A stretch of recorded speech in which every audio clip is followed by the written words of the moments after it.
One, qoftaan waa la kari waay fahanteen two, asxaabteena yaa qeyd dabada iska yaranaya waa naagaha way u safeen dabada weynay tirsaysiin iyo wad sheekada bal oo noo wad bal sheekada khafaslinka wata baa iska celisid xaq gabdhaha masaakiinta gabdhaha dabada laftaa la mujeeda ilaaha idin naxar anaa kowga namxa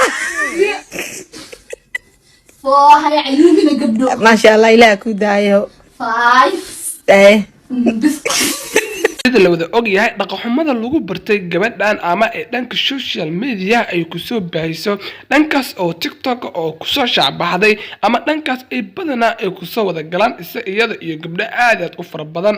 laakiin boqolkiiba boqol waxa la marsiiyay ama waajibkii ay mudnayd in badan boqolkiiba boqol ayaa la isdhihi karaa sababtay tahay waxyaabo ay dhaqaxumada ay ku soo baahinayso dhankaas iyo social media waa wax uu alle raali ka ahayn ama ay bulshada Soomaaliyeed ama waalidkii oo dhalay raali ka ahayn laakiin waxyaabihii ay soo gudbisay ama muuqaalkii ugu dambeeyay iyadoo dhar la'aan ah ama iyadoo dhankeeda iyo musqusha ku qubaysanaysa ay soo duubtay muuqaal waana waxyaabaha just ahaan ee lagu qray zamaankii ama uu soo dhawaaday boqol waxaan leenahay keep going oo hor u soco in badan wax badan baa ku sii dhiman sababtay tahay hadii intaas ay bilowday ama dhaqaxumadaas ay just know ee waqti xaadirkan ay bilowday wax ay soo wado ayaa ka badan boqolkiiba boqol keep going ayaan ku sii leenahay sababtay tahay qofkii uu og yahay in uu just ahaan waxan uu ku qaldan yahay ama qalad badan uu ku leeyahay sababtoo tahay uu alle raali ka heen ama uu waalidka raali ka heen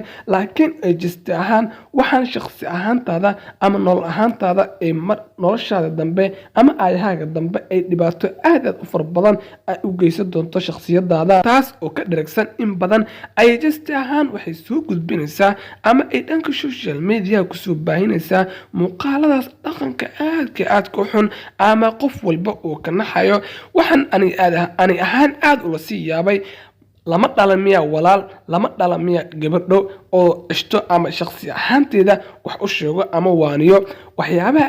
aad iga sii yaabiyo waxa waaye marna waxay soo duubaysaa wacdi ama just ahaan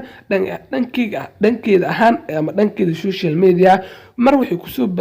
baahinaysaa iyadoo dhankaas iyo kitaab qur'aan ay gacanta ku wadato marna sidan ay ku soo baahinaysaa waana wax aad loola yaabo ama bulshada Soomaaliyeed ay la yaabeen laakiin waxa ka sii darnaaday ama la yaab buuxda la yaab kale ku sii noqday markii ay soo duubtay iyada oo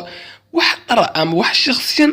ay wadan ay dhankaas iyo social media ay ku soo baahisay dhaqaxumada ugu la yaabka badneed oo dhankaas iyo social media soo baahiyo oo sanadihii dambe waxa aad u soo shaabaxayay gabdho ama dumar saa u taqaanaba iyagoo qubaysanaya ama just ahaan dhankooda in ay muuqaalo iska soo duubayaan ay dhankaas iyo social media ay ku soo baahinayaan